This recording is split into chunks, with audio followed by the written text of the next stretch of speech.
오늘 봉독해드린 하나님 말씀은 이스라엘 백성들이 아말렉과 전쟁한 그 전쟁사를 기록하고 있습니다.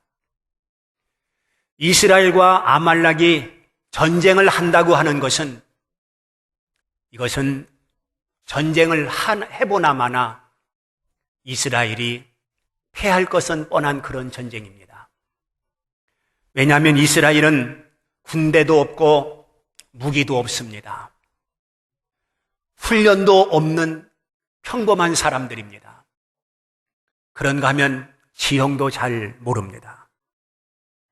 그러나 아말렉은 다릅니다. 광야에 익숙한 사람들입니다. 그리고 지형도 잘합니다. 군대도 가지고 있고 또한 무기도 가지고 있습니다. 대단히 호전적인 민족입니다. 그러므로 조건으로 따진다고 한다면 100번을 싸운다 할지라도 100번 패할 수밖에 없는 이스라엘입니다. 그런데 전쟁의 결과는 어떠했습니까? 누구도 예상치 못한 일이 벌어졌습니다. 이스라엘이 대승을 거두게 된 것을 보게 됩니다. 어찌 이런 일이 일어날 수가 있었을까? 그 비결이 바로 본문 11절에 나와 있습니다. 모세는 여호수아를 싸움터로 보냈습니다. 그리고 자기 자신은 산 꼭대기에 올라갔습니다. 모세가 손을 들면 이스라엘이 이기고 손을 내리면 아말렉이 이기더니라고 성경은 밝혀놓고 있습니다. 모세가 손을 올리면 이스라엘이 이깁니다. 모세가 손을 내리면 아말렉이 이깁니다. 전쟁의 승패는 여호수아의 칼에 있었던 것이 아니라 모세의 손에 있었다고 하는 것을 우리에게 역력히 보여주고 있는 말씀인 것입니다. 그래서 11절 말씀을 붙들고 먼저 모세가 되자, 모세가 됩시다 하는 말씀을 드립니다. 모세는 손을 높이 들었습니다. 모세가 손을 든 것은 그는 하나님을 믿었기 때문에 하나님을 향해서 손을 든 것입니다. 모세가 손을 들었다고 하는 것은 하나님을 향한 기도하는 손입니다. 또한 모세가 손을 든 것은 하나님을 붙드는 믿음의 손임, 바로 그 손입니다. 또한 모세가 손을 들은 것은 백성들을 향한 축복의 손입니다. 모세가 이 손을 들고 있는 한 아말렉이 아무리 강한 군대를 가지고 있다 할지라도 결코 이스라엘을 이길 수는 없었습니다. 아말렉의 무기 혹은 강한 군대 그리고 탁월한 군사작전, 이 모든 것들이 모세의 손 앞에는 무용지물이었습니다.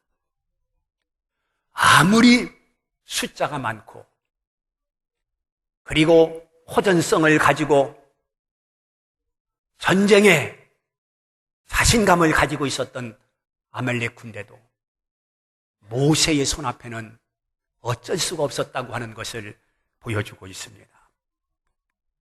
그러므로 우리는 이 말씀을 찬찬히 읽어보면서 칼보다도 강한 것이 있다면 그것은 바로 기도인 줄 믿습니다. 이스라엘이 죽고 사는 문제는 바로 모세의 기도하는 손에 달려 있었다고 하는 것을 보여주고 있습니다. 오늘 우리가 왜 기도해야 하겠습니까?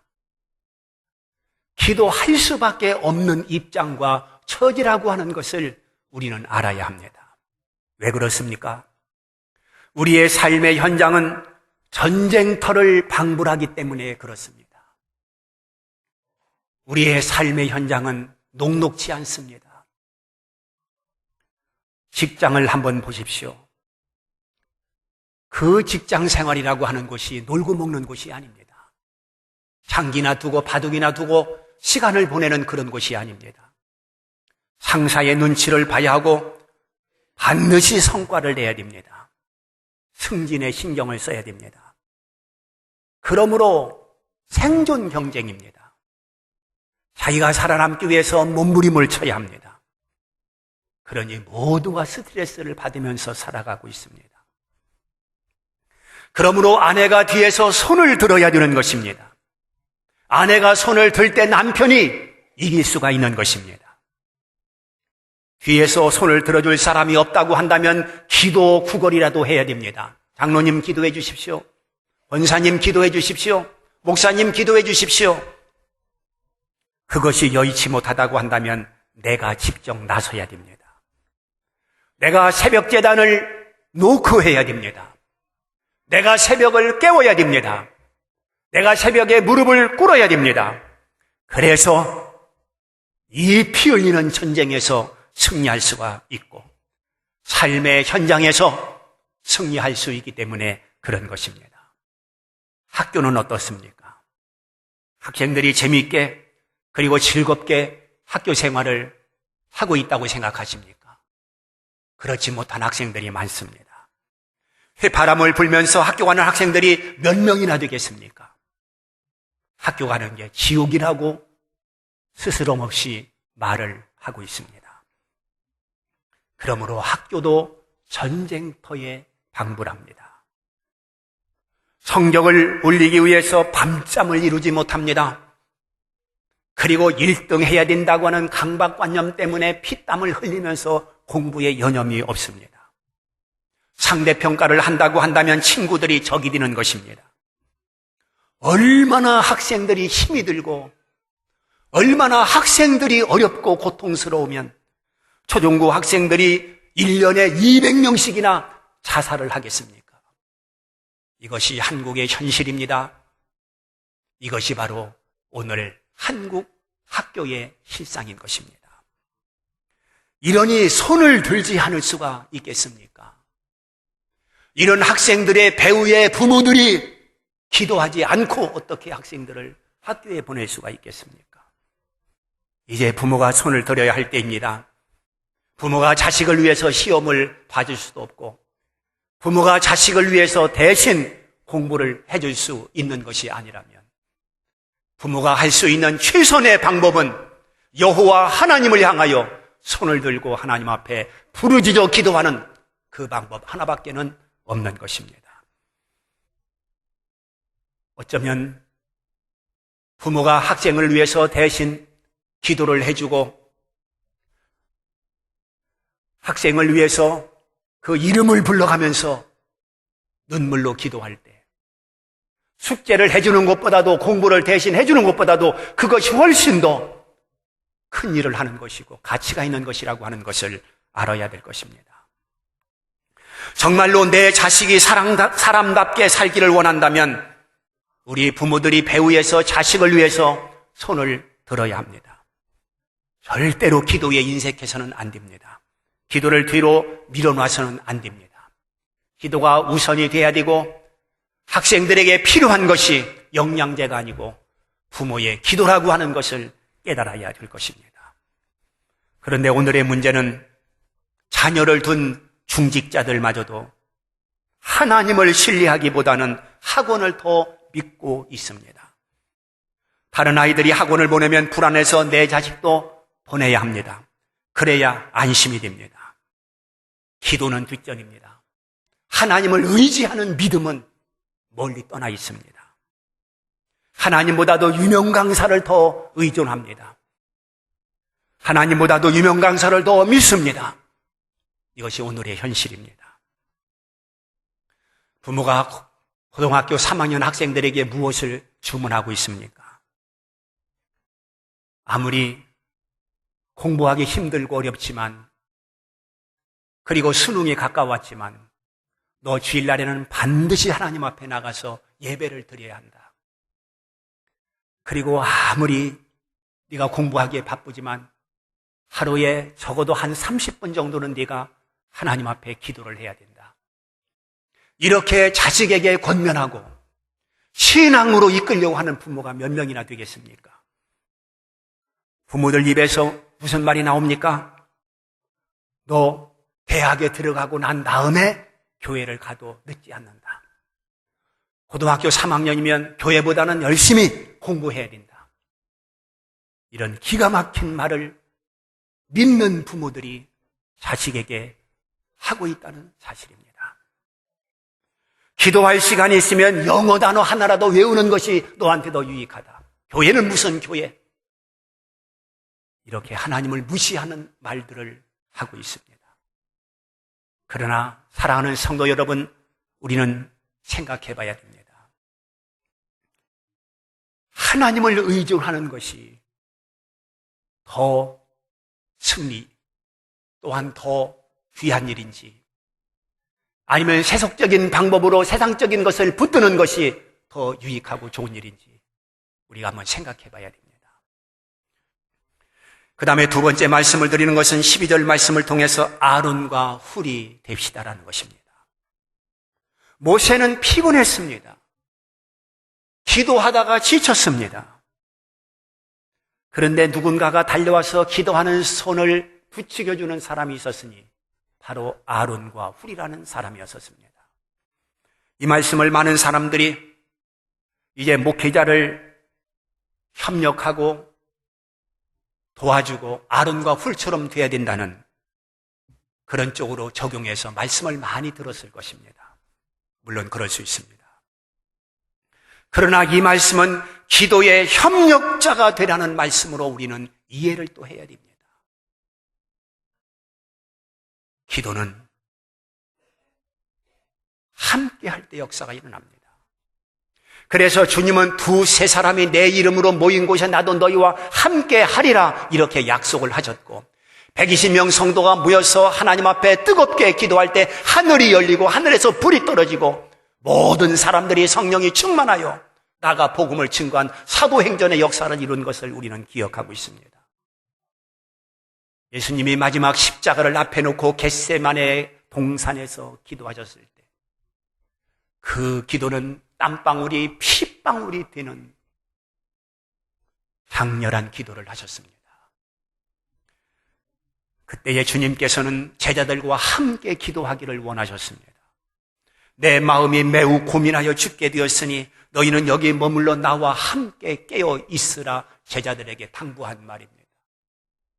내가 고민하여 죽게 되었으니 너희는 여기서 머물러 나와 함께 깨어 있으라는 것입니다. 그리고 또 뭐라고 말씀하셨습니까? 너희가 나와 함께 한 시간도 이렇게 깨어 있을 수 없더냐. 잠을 자고 있는 베드로, 요한, 야고보를 향해서 한 말입니다. 주님은 함께 기도하기를 원했는데 제자들은 기도하지 않고 잠을 자고 있었습니다. 이것이 마태복음 26장 36절 이하에 기록된 말씀입니다. 이렇게 예수님도 기도의 동역자를 필요로 했습니다. 기도의 협력자가 필요했었습니다. 왜 그렇습니까? 장작개비 하나로는 불을 붙이기도 어렵고 불을 붙였다 한들 쉽게 꺼져버릴 수밖에 없습니다. 그러나 다른 장작개비가 받쳐줄 때에 큰 불을 만들어낼 수 있습니다.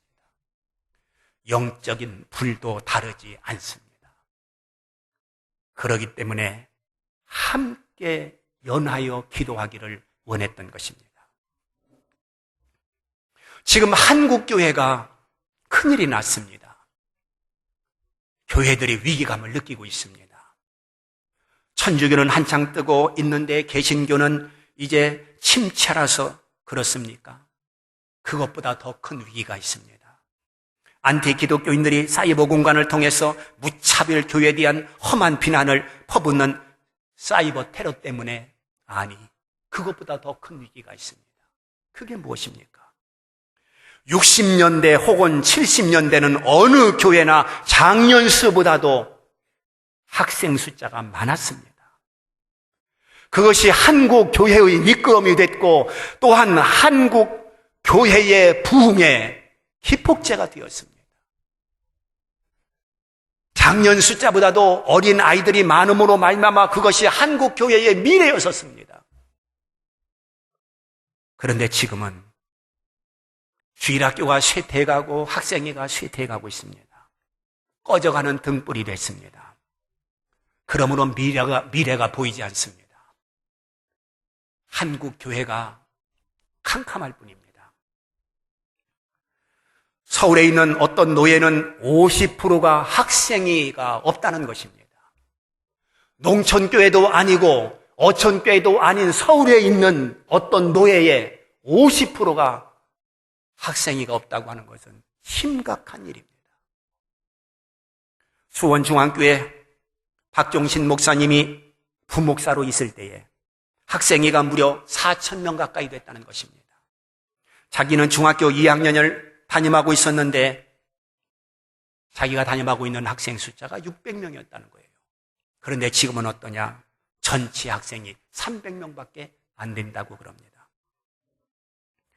15,000명 모이는 교회에 박종신 목사가 학생 집회를 갔는데 학생들이 50명 모였다는 거예요.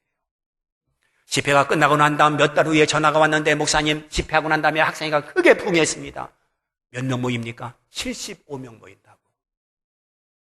이게 한국교회의 현실입니다. 지금 중고등부 학생들이 작년 출석 교인의 10분의 1 되는 교회가 매우 드뭅니다. 또한 유초등 학생들, 우리 주일학교가 작년 출석 교인들의 10분의 1 되는 교회가 매우 드뭅니다. 10분의 1이 안 된다는 말이에요. 왜 그렇습니까? 모두가 다 지금 공부에 미쳐 있습니다.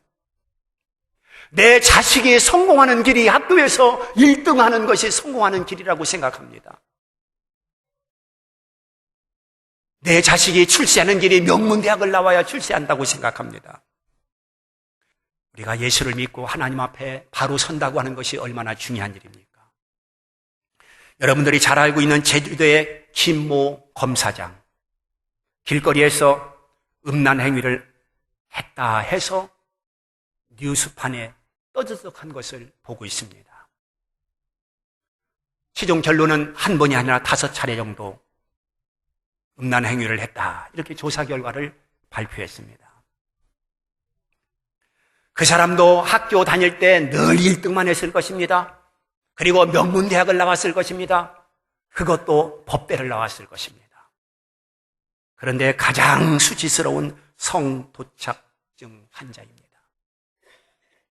여러분, 그 사람의 이름이 드러났습니다. 그 사람의 얼굴이 뉴스 시간마다 클로즈업해서 나오고 있습니다. 그 가족들이 어떻겠습니까? 막 패닉 상태에 빠졌을 것입니다. 가족들이 얼굴도 쳐들지 못할 것입니다. 학교에서 1등하고 또한 명문대학이 무슨 소용이 있겠습니까? 우리는 공부가 전부가 아니라고 하는 것을 알아야 됩니다. 그것이 우리를 성공시키는 것도 아니고 우리를 인간답게 만드는 것도 아니라고 하는 것을 분명히 알아야 됩니다. 그 다음에 세 번째는 14절에서 기념하라 이렇게 말씀하고 있습니다. 이것을 책에 기록하여 기념하라고 했습니다. 기념하라고 하는 것은 무엇입니까? 이것은 상징적인 것으로 생각하면 안 됩니다. 하나님께서 모세를 통해서 이것을 기념하라고 한 것은 너희가 승리하기를 원한다면, 네 후손들이 승리하기를 원한다면 이것을 기록해서 후손들도 손을 들게 하라. 하나님이 싸우게 하라. 그런 뜻이지 않습니까? 모세가 제단을 쌓고 그 이름을 여호와 니시라고 했다고 15절에 기록하고 있습니다. 여호와 니시가 무슨 뜻입니까? 여호와가 아말렉과 더불어 대대로 싸우리라. 그 말이 바로 여호와 니시입니다. 하나님께서 대신 싸워주신다는 것입니다. 하나님께서 대신 해주신다는 것입니다. 내가 하면 안 되지만 하나님이 하시면 될 줄 믿습니다. 내가 싸우면 패하지만 하나님이 싸워주시면 이길 줄 믿습니다. 그걸 말씀하고 있는 것입니다.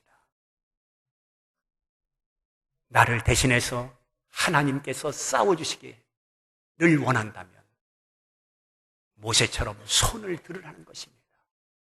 모세가 손을 들면 이스라엘이 이기고 모세가 손을 내리면 아멜렉이 이기더니, 이렇게 11절에 명백하게 말씀하고 있는 것처럼 이것은 지나간 옛날 이야기가 아니라 오늘 하나님께서 나에게 주시는 말씀, 오늘 하나님께서 우리에게 주시는 말씀인 것입니다. 왜냐, 하나님은 어제나 오늘이나 동일하시기 때문에 그렇습니다. 그러므로 오늘날에도 동일한 역사가 하나님을 통해서 일어날 수 있다는 것입니다. 우리 성도님들이 명랑이라고 하는 영화를 보셨는지 모르겠습니다. 꿈의 숫자라고 하는 1500만 명 이상의 관객이 동원된 영화입니다. 이순신 장군이 배 12척을 가지고 330척 외적과 상대하겠다고 나섰습니다.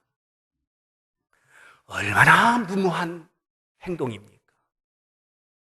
그 왜군이 그렇게 만만하고 녹록지 않은 그런 군대지 않습니까? 역사를 보세요. 청일전쟁을 일으켰습니다. 또한 중일전쟁을 일으켰습니다. 일본이 승리했습니다. 러일전쟁을 일으켰습니다. 태평양전쟁을 일으켰습니다. 진주만을 공격하지 아니했습니까? 이런 나라입니다. 이런 군대입니다. 이런 군대가 330척의 배를 이끌고 10만 대군을 동원해서 조선을 먹겠다고 침공을 한 것입니다. 이순신 배는 12척밖에 없습니다.